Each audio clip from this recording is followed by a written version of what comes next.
Hello I am Sara. Normal pant வந்து எப்படி stitch பண்ணுறதுன்னு இந்த வீடியோவில் ஃபுல்லாக சொல்லியிருக்கேன். ஃபுல் வீடியோவும் பாருங்கள். பிகினர்ஸ்க்கு வந்து ரொம்ப யூஸ்ஃபுல்லாக இருக்கும். ஃபேண்ட்டிலே இப்போ வந்து நிறைய டைப் வந்துருச்சு. Gathering, Patiala, cigarette cut pant அப்படின்னு சொல்லி நிறைய இருக்குது. நம்ம நார்மலாக பேசிக்காக யூஸ் பண்ணுறது வந்து இந்த நார்மல் ஃபேண்ட்டு தான். அதாவது மேலே வந்து பட்டி பீஸ் மாதிரி ஒன்று வரும், கீழே காலுக்கு 2 லெக் அந்த பீஸ் வந்து வரும். இப்போ வந்து கட்டிங் வீடியோ நான் வந்து போடலை. இடுப்புக்கு வர அந்த பட்டி பீஸ் மட்டும் எனக்கு வந்து 4 பார்ட்டாக எடுத்திருக்கேன். அதைத்தான் இப்போ வந்து நான் ஜாயின் பண்ணியிருக்கேன். ஜாயின் பண்ணிவிட்டு பிசு தெரியாமல் இருக்கிறதுக்கு அதை அப்படியே லைட்டாக ஒரு ஃபோல்டு பண்ணி மடித்து தைக்கிறேன். லுங்கி அடிப்போம்ல அந்த மெத்தடு தான்.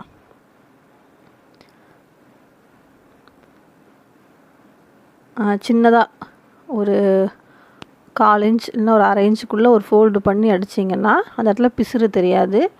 ரொம்ப நாளும் யூஸ் பண்ணலாம். ரெகுலர் யூஸ்க்கு வந்து இந்த ஃபேண்ட் வந்து நல்லாயிருக்கும். ஓவர்லாக் மிஷின் இருக்கவங்க ஓவர்லாக் போட்டு அந்த இடத்துல கம்ப்ளீட் பண்ணிக்கலாம். இப்போ இந்த மாதிரி 4 பார்ட்டையும் வந்து ஜாயின் பண்ணணும். இப்போ வந்து 2 ஜாயின் பண்ணியிருக்கேன். இதுக்கு அப்படியே ஆப்போசிட்டில் இந்த 2 பீஸையும் ஜாயின் பண்ணுறேன். இடுப்பு சுற்றளவு வந்து 40, அதில் 10 அப்படி தான் கிடச்சிருக்கு 4 பார்ட்டாக. அதுதான் வந்து இப்போ ஜாயின் பண்ணிகிட்டு இருக்கேன்.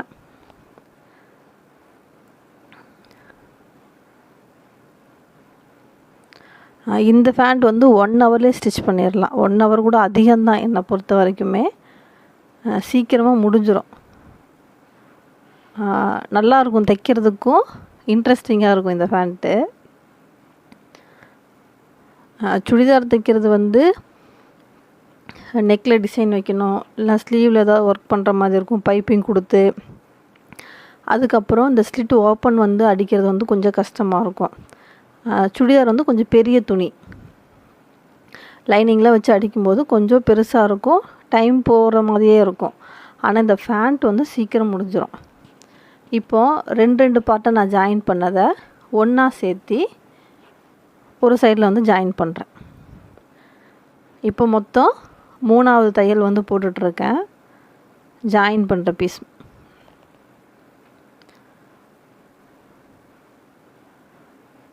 இதையும் வந்து லைட்டாக ஃபோல்டு பண்ணி பிசுறு தெரியாமல் அப்படியே தைக்கணும். ஃபேண்ட்டு தைக்கும்போது என்ன மிஸ்டேக் ஆகும்னா, மேலே அந்த நாடா விடுற பகுதியை முதல்ல அடிச்சிருவாங்க. அது வந்து பிகினர்ஸ் கொஞ்சம் அந்த மாதிரி மிஸ்டேக் பண்ணுவாங்க. அந்த மாதிரி வந்து நம்ம தைக்கக்கூடாது. கடைசியாக தான் அந்த நாடா விடுற பகுதியை வந்து நம்ம தைக்கணும். இந்த இடத்துல வந்து லைட்டாக அன்ஈவனாக இருக்குது. ஸ்கேல் வச்சு லைன் பண்ணிவிட்டு அதை கட் பண்ண போகிறேன்.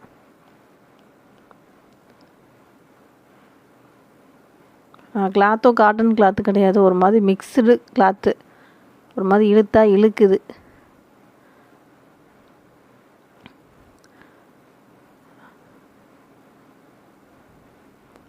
இப்போ லைட்டாக எக்ஸ்ட்ரா இருக்க பீஸ் எல்லாமே கட் பண்ணி எடுத்துட்டேன். இப்போ ஒரே பீஸாக இருக்குது. ஃபுல் அண்ட் ஃபுல் எல்லாம் ஒரே பீஸாக வந்து ஜாயின் பண்ணிட்டேன். இப்போ ஒரு சைடு ஓப்பனாக இருக்கா, இந்த சைடு ஓப்பனாக இருக்குது. இந்த இடத்துல மேலே வந்து கரபாகம் இருக்கும். இந்த நாடா விடுற பகுதி வந்து மேலே வச்சுருக்கேன்.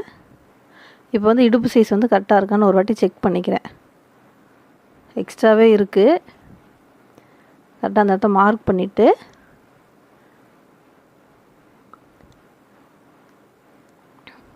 இது வந்து கரெக்டாக இருக்க இது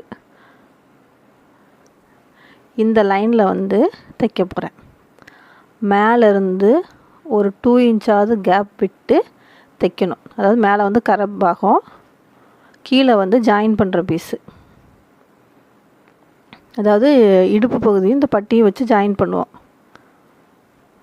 இங்கே வந்து 2 தையல் போட்டு 3ஆவது தையலும் போட்டு எடுத்துகிட்டு வந்துடுறேன். இப்போ என்ன பண்ணோன்னா, ஃபோல்டு பண்ணி நம்ம சுடிதாரோட ஸ்லிட் ஓப்பனுக்கு வரும்பொழுது ஃபோல்டு வரும்ல, அந்த மாதிரி ஃபோல்டு பண்ணணும்.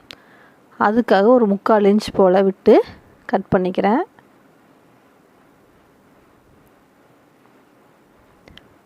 இப்போது இந்த இடத்த ஃபோல்டு பண்ணணும்.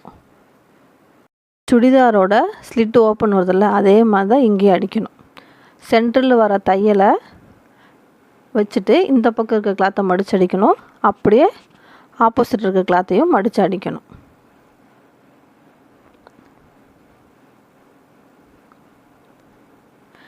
இப்படி அடித்தாதான் நீட்டாக இருக்கும், பிசுறும் வெளியே தெரியாது.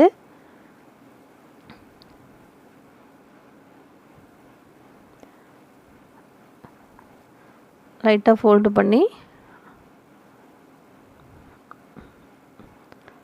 அவ்வளோதான். இப்போ என்ன பண்ணோம்னா, நாடா வந்து வைக்கிற பகுதி வந்து இந்த இடம், இது வந்து கரை பாகமாக இருந்துச்சு அப்படின்னா ஒரு 1 இன்ச் போல் அப்படியே மடிச்சிருங்க. கரை பாகமாக இல்லை அப்படின்னா ஒரு 1/4 இன்ச் மடித்து அடிச்சுட்டு அதுக்கப்புறம் அப்படியே திருப்பி 1 இன்ச்சுக்கு அடிக்கணும். இப்போ வந்து எனக்கு இது கரை பாகமாக இருக்குது, அதனால் அப்படியே 1 இன்ச் போல் அப்படியே அதை அப்படியே திருப்பி வச்சு அடிச்சுட்டு வரேன் ஒரு ஃபோல்டு பண்ணி. இந்த நாடா விடுற பகுதியை கடைசியாக தான் அடிக்கணும்.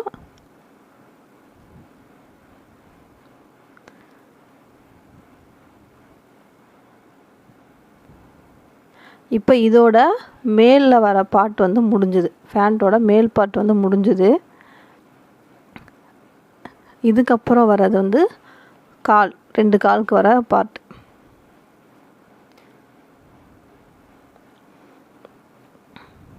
நம்ம வந்து ஃபஸ்ட்டு கற்றுக்குறோம்ல, அப்போ ஃபஸ்ட்டு சொல்லித்தர ஃபேண்ட்டு இந்த ஃபேண்ட்டு தான். இந்த ஃபேண்ட்டு, பட்டியாலா, கேதரிங், இந்த 3 ஃபேண்ட்டுமே கண்டிப்பாக சொல்லி தருவாங்க.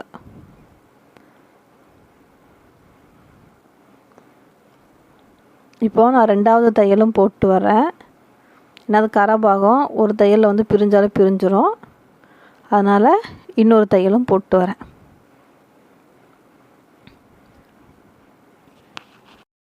ஃபேண்ட்டு தைச்சி ரொம்ப நாள் ஆச்சு. இந்த ஊருக்கு வந்து எனக்கு சுடிதார் வந்து அந்தளவுக்கு கொடுக்கல. மிஞ்சி போனால் ஒரு 10 சுடிதாருக்குள்ளே தான் நான் தைச்சிருப்பேன். இந்த சுடிதார் இதில் ஒரு 4 செட்டு வந்துச்சு, எல்லாம் சேர்த்தே 10 தான். சுடிதார் வந்து நான் கோயம்புத்தூர் இருக்கும்போது தைச்சிருக்கேன். அங்கே இருக்கும்போது ஃபுல்லாகவே நான் 250 ரூபாய்க்கு ஒரு சுடிதார் வரல, கிரேப் சில்கில் அது கிரேப் சுடிதார்னு சொல்லுவாங்க. அந்த மெட்டீரியல் பேண்ட்டு, டாப்பு, ஷால் எல்லாம் சேர்ந்து வந்துடும். அதுதான் வேலைக்கு போட்டு போகிறதுக்கு நல்லாவும் இருக்கும், நல்லா உழைக்கும், ரொம்ப வருஷத்துக்கே உழைக்கும். அப்போ வந்து அதில் தான் வந்து தைச்சி போடுவோம். அப்போ வந்து பேண்ட்டு நிறைய தைச்சிருக்கேன். இந்த ஊருக்கு வந்து ஒரு 3 வருஷமாக அது அவ்வளோவா தைக்கலை, ஒரு 10 தான். இப்போ மேல் பாட்டு வந்து முடிஞ்சுது, நீட்டாக வந்து மடித்து எடுத்து வச்சுக்கிறேன். நாடா வந்து லாஸ்ட்டில் தான் போடுவேன். நாடாவுக்கு துணி இல்லை, நாடா வாங்கி தான் போடணும். இப்போது கீழ் பார்ட், அதாவது 2 காலுக்கு வர துணி, இதில் ஃபஸ்ட்டு என்ன பண்ணணும்னா ஓப்பன் பண்ணிவிட்டு கீழே காலுக்கு வர பகுதியில் 2 இன்ச் போல் மடித்து அடிக்கணும். இந்த இடத்துல வந்து நீங்கள் கேன்வாஸ் வச்சு அடிக்கலாம், அப்படியே வந்து ஃபோல்ட் பண்ணி அடிக்கலாம். அது வந்து கஸ்டமரை பொறுத்து.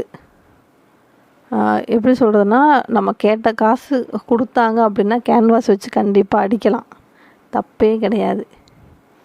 இல்லை அமௌண்ட்டை குறைங்க, எனக்கு வந்து இவ்வளோக்குள்ளே தான் இருக்கணும், நீங்கள் அதிகமாக சொல்கிறீங்கன்னா கேன்வாஸ் யூஸ் பண்ணாதீங்கன்னு தான் நான் சொல்லுவேன். ஏன்னா நம்ம ஒரு பொருள் போட்டிருக்கோன்னா அதுக்கு உண்டான மதிப்பு தான் நம்ம கேட்போம் அவங்கக்கிட்ட. ஆனால் அவங்க அது தரலன்னா என்ன பண்ணுறது?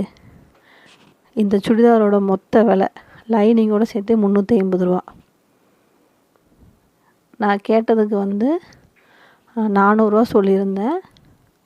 ஆனால் அவங்க வந்து அவ்வளோலாம் தரமாட்டாங்க அப்படின்னு சொல்லிட்டாங்க. அதாவது எனக்கு இது கைமாற்றி விட்ட சுடிதார், ஒரு கம்பெனியில் வேலை செய்கிறவங்க, அவங்க தைக்கிறதுக்கு வாங்கிட்டு வந்து எனக்கு கொடுத்தாங்க.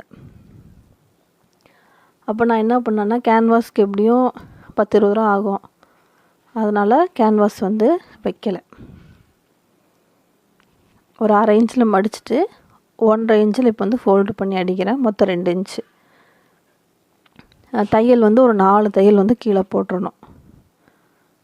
எட்ஜில் ஒரு தையல், அதுக்கப்புறம் 1/4 இன்ச்சில், அதுக்கப்புறம் கீழ் பக்கமாக எட்ஜில் ஒரு தையல், அதுக்கப்புறம் அதுக்கு பக்கத்துலேயே ஒரு 1/4 இன்ச் தையல். 2 காலுக்கும் ஒரே டைம் தான் அடிக்கணும். ஒரு கால் முடிச்சுட்டு இன்னொரு கால் அப்படி அடிக்கக்கூடாது.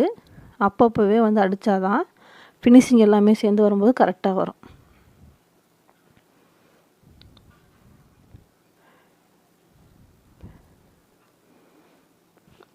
சுடிதாருக்கு வந்து நெக்லேயும் டிசைன் வேணும், கையிலையும் வந்து பைப்பிங் வைக்கணும், இல்லை ஏதாவது ஒரு டிசைன் ஃபேண்ட்டோட கிளாத் எடுத்து வைக்கணும். ஆனால் வந்து எப்படி சொல்கிறதுனா பைசா வந்து தரமாட்டாங்க. ஃபேண்ட்டுக்கு 100 ரூபா, டாப்புக்கு 200 ரூபா, 300 ரூபா ஆச்சா. லைனிங் 2 மீட்ரு 100 ரூபா, 400 ரூபா ஆச்சா. ஆனால் அவங்க 400 ரூபா தரமாட்டாங்க. ஆனால் தைச்சி கொடுங்கன்னு நின்றுட்டாங்க. ரொம்ப நாளாக வாங்கி வச்சு தைக்கவா வேண்டாமான்னு சொல்லி யோசிச்சதுக்கப்புறம் தான் சரி நம்மளுக்கும் பைசா வேணும் அப்படின்னு நினச்சி தான் தைச்சேன் 350 ரூபாய்க்கு. இது எனக்கு லாஸ் தான். இருந்தாலும் நான் சொல்கிறேன், சில கஸ்டமர் இப்படி வருவாங்க. அந்த கஸ்டமருக்கெல்லாம் நம்ம அதிகமாக எப்படி சொல்கிறது எஃபெக்ட் போட்டாலும் அது வேஸ்ட்டு தான். இப்போ கீழே வந்து மடிச்சடிச்சாச்சு. 2 துணியும் ஒரு போல் மேலே வைக்கிறேன். பார்த்திங்கன்னா தெரியும். 2 கீழே கால் பகுதியும் ஒரே போல் மேலே வைக்கிறேன். இதுக்கு ஒன்று இந்த சைடில் இருக்க ஜாயிண்டிங் அடிக்க. இது வந்து பிசுறு வந்து வெளியே தெரியக்கூடாது. நல்ல பக்கம் படுற மாதிரி வச்சு ராங் சைடு மேலே தையல் போட்டு வரணும். இதுவும் சுடிதாரோட அந்த ஸ்லிட் ஓப்பன் வரும்ல அந்த மாதிரி தான் அடிக்கணும். ஏன்னா இது வந்து உட்கார இடத்துல வர பகுதி. லுங்கிக்கு அடித்த மாதிரி அடித்தோம் அப்படின்னா கொஞ்சம் அழுத்தம், அது வந்து நல்லா இருக்காது. நம்மளுக்கு தான் உட்காரதுக்கு கஷ்டமாக இருக்கும். ஒரு மாதிரி ஒரு சில துணியெல்லாம் நல்லா திக்காக இருக்கும். இது லேசாக இருக்குது. காட்டன் துணியெல்லாம் கொஞ்சம் திக்காகவே இருக்கும். அதனால் சுடிதாருக்கு அடிக்கிற மாதிரியே 2 சைடும் பிரித்து அடிச்சிட்டோம்னா நீட்டாக இருக்கும். இப்போ ஒரு சைடு வந்து ஃபினிஷ் பண்ணியாச்சு, பிசுறு வெளியே தெரியாமல் அடித்தாச்சு. இப்போ அதே மாதிரி இன்னொரு பக்கம்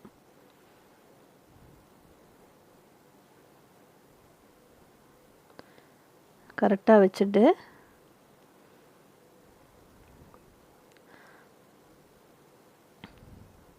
தையல் போடுறேன். ஒரு 3/4 இன்ச்சை விட்டுட்டு தான் நான் தையல் போடுறேன். இந்த இடத்துல ப்ளீட்ஸ் எல்லாம் எடுக்கணும்ல, அதனால் துணி கொஞ்சம் அதிகமாக தான் இருக்கும். அதே மாதிரி சுடிதாரோட ஸ்லிட் ஓப்பன் பகுதி வர மாதிரி அடிக்கிறேன். எந்த அளவுக்கு நம்ம போடுற துணி வந்து நம்ம மேலே வந்து உறுத்தாமல் இருக்கோ அது வரைக்கும் நல்லாயிருக்கும், போடுறதுக்கும் கம்ஃபர்டபுளாக இருக்கும். இல்லைன்னா எப்படா கழட்டி எறிவோம் அப்படிங்கிற மாதிரி தோணக்கூடாது. அதனால தான் சின்ன சின்ன டிப்ஸ் இதெல்லாமே. இப்போது இந்த சைடும் அடித்தாச்சு.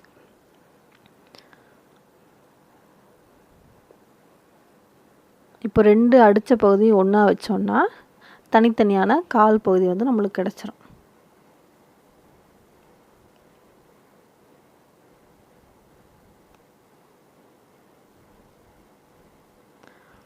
வீடியோவில் பார்க்கும்போது உங்களுக்கு தெரியும், இது ஒரு கால், இது ஒரு கால். கீழ்பாட்டம் வந்து பாதி ரெடி பண்ணியாச்சு. இப்போ என்ன பண்ணோன்னா கீழே ஓப்பனாக இருக்குல்ல அந்த சைடு அடிச்சுட்டு வரணும்.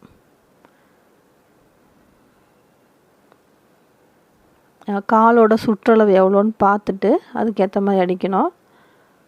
நான் வந்து எக்ஸ்ட்ரா வந்து இதில் 2 இன்ச்சு விட்டுருந்தேன், அதை வச்சு கரெக்டாக அடிக்க போகிறேன். ஸ்டார்டிங்கில் 2 இன்ச் இருந்துச்சுன்னா மேலே வர வர வர 1.5, 1, 1.5 அப்படியே மறுபடி வரணும். இப்போ 1.5 இன்ச்சில் அப்படியே மேலே கொண்டு வந்திருக்கேன். கொஞ்சம் தூரம் வந்தோடனே ஒரு 1 இன்ச்சில் ஒரு மார்க்கிங்கு, அதையும் அப்படியே மேலே கொண்டு வரேன்.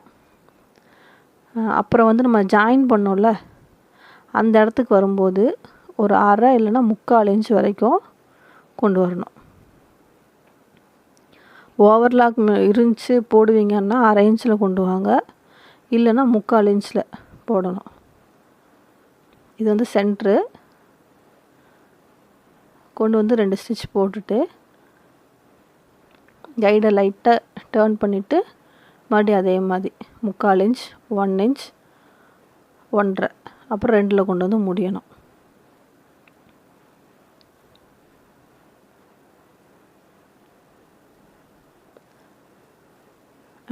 கீழேருந்து 2 எடுத்து மேலே வரைக்குமே 2 போகக்கூடாது. ஸ்டெப் பை ஸ்டெப்பாக அப்படியே கொஞ்சம் கொஞ்சமாக நம்மளுக்கு தெரியும். கற்றுக்கும்போது அந்த மார்க்கிங் ஃபஸ்ட்டு போட்ட மார்க்கிங் போட்டுக்கோங்க. பழக பழக உங்களுக்கே அது தன்னால் வந்துடும். இப்போ இன்னொரு தையலும் போட்டுக்கிறேன் அதே மேலே. இதுக்கப்புறம் இருக்க எக்ஸ்ட்ரா பீஸ் வந்து கட் பண்ணக்கூடாது. அது வந்து அப்படியே தான் இருக்கணும். இந்த ஃபேண்ட் வந்து டைட்டெல்லாம் ஆகாது, லூஸாக தான் இருக்கும். இருந்தாலும் இந்த எக்ஸ்ட்ரா பீஸ் எல்லாமே பிரிஞ்சு வராமல் இருக்கிறதுக்காக கொஞ்சம் கேப் விட்டு தான் நம்ம அடிச்சிருக்கோம். அதை அப்படியே விட்டுறணும்.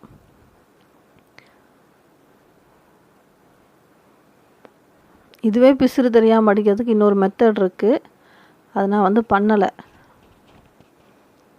இப்போது 2 காலையும் இணைச்சி கீழே வர கால் பகுதியை முடிச்சாச்சு.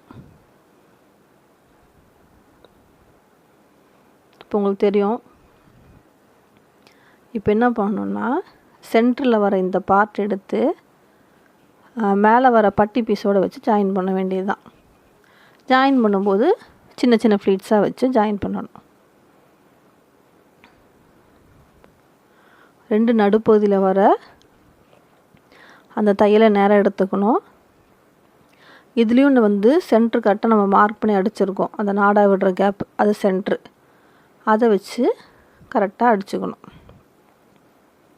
பேக் சைடும் சென்ட்ரு பார்த்து மார்க் பண்ணிக்கணும். இப்போது ஃப்ரண்ட்டில் வர சென்டரையும் கீழே கால் பகுதியில் வர சென்டரையும் வச்சு ரைட் சைடு துணி மேலே படுற மாதிரி வச்சு ராங் சைடில் அடிக்கணும்.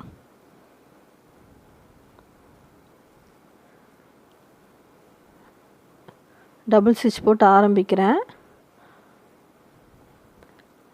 கீழே கால் பகுதியை தைச்சோம்ல, அந்த பீஸ் வந்து மேலே வர மாதிரி வச்சுருக்கேன். லைட்டாக ஒரு 1 இன்ச்சுக்கு ப்ளீட்ஸ் வைக்கிறேன். இந்த ப்ளீட்ஸ் வைக்கும்போது கொஞ்சம் கவனமாக வைக்கணும். இப்போ அங்கே 3 ப்ளீட்ஸ் வச்சுருக்கேனா, அப்படியே தையல் போட்டு வரேன்.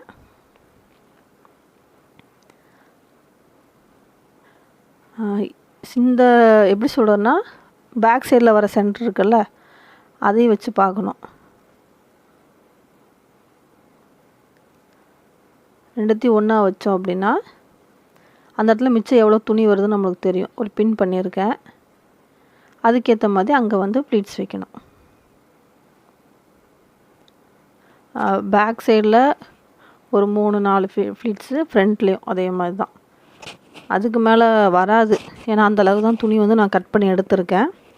அதுக்கு மேலே போச்சுன்னா அது பட்டியாலா ஃபேண்ட் ஆயிரும். ப்ளீட்ஸ் வந்து அதிகமாக வராது. ப்ளீட்ஸ் பார்த்திங்கன்னா அப்படியே ஆப்போசிட்டாக வச்சுருக்கேன். அங்கேருந்து எடுக்கும்போது இந்த பக்கம் மாதிரி வச்சுருந்தேன். இப்போ வைக்கிற ப்ளீட்ஸ் எல்லாமே ஆப்போசிட் பார்த்த மாதிரி இருக்கும். இதுலேயும் சென்ட்ரு வந்து பின் பண்ணியிருக்கேன். அந்த பின்னில் வந்து வச்சுட்டு தையல் போடுறேன். இங்கே எடுக்கிற ப்ளீட்ஸ் பாருங்கள், ஆப்போசிட் பார்த்த மாதிரி அந்த பக்கம் பார்த்த மாதிரி ப்ளீட்ஸ் இருக்குது. இப்போ எடுக்கிற ப்ளீட்ஸ் வந்து என்ன பார்த்த மாதிரி இருக்கும்.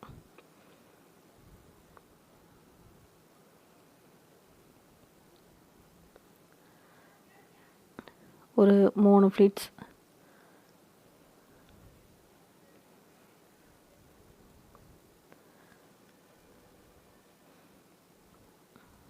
மூணு 4 ஓகே. அப்படியே தைச்சிட்டு வரணும். இப்போ தைச்சிட்டு வரும்போது நமக்கு ஃப்ரண்ட்டில் நம்ம ஃபஸ்ட்டு தைச்சோம்ல அந்த பார்ட் வரும். அங்கேயே வந்து ஒரு 3 இல்லை 4 ப்ளீட்ஸ் வர மாதிரி துணி இருக்கும். வச்சா கம்ப்ளீட் பண்ணால் முடிஞ்சது, அவ்வளோதான். ஒரு சில பேர் என்ன பண்ணுவாங்கன்னா ப்ளீட்ஸ் எடுத்துட்டு அதுக்கப்புறம் வந்து இதை அரேஞ்ச் பண்ணுவாங்க. ஆனால் அது டைம் வேஸ்ட்டு. இப்படி வந்து எடுத்தோன்னா ஈஸியாக இருக்கும். கரெக்டாக 3 ப்ளீட்ஸ் வருது பாருங்கள். கீழே இருக்க துணி அப்படியே தான் இருக்கணும். மேலே இருக்குது அந்த துணியை தான் சின்ன சின்ன ப்ளீட்ஸாக வச்சுட்டு வரும். அதாவது கால் பகுதியில் வர துணி.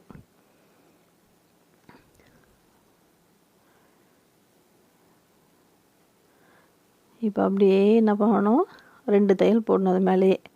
ஆல்ரெடி ஒன்று போட்டிருக்கோம், அது மேலேயே இப்போ நான் ஸ்டிச் பண்ணிட்டு வரேன்.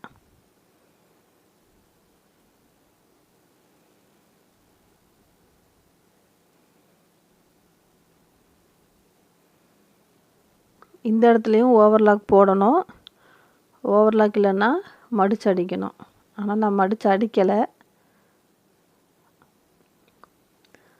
இதோட அவ்வளோதான், முடிச்சிட்டேன். இதுக்கப்புறம் நாடா மட்டும் போட்டால் வேலை முடிஞ்சுது. இப்போ இந்த ஃப்ளீட்ஸோட இதெல்லாம் பார்த்தீங்கன்னா தெரியும் உங்களுக்கு. ஆப்போசிட் வர மாதிரி இருக்கும். இப்படி வச்சா தான் கொஞ்சம் உட்காந்து எந்திரிக்கிறது கொஞ்சம் நல்லா ஃப்ரீயாக இருக்கும். நீங்களும் ட்ரை பண்ணி பாருங்கள். சின்ன சின்ன டிப்ஸ் எல்லாம் இடையில இருக்கும், அதெல்லாம் ஃபாலோ பண்ணுங்கள். முடிஞ்சால் நான் ஒரு சீக்கிரம் டேபிள் வாங்கி கட்டிங் வீடியோ போடுறேன், அப்போ தான் நல்லா புரியும். பேண்ட் வந்து முடிஞ்சுது. இதுக்கு வந்து பைசா 500 தான் கொடுத்துருக்காங்க. 1350 500 தான் வந்திருக்கு. இன்னும் பேலன்ஸ் வரல பைசா.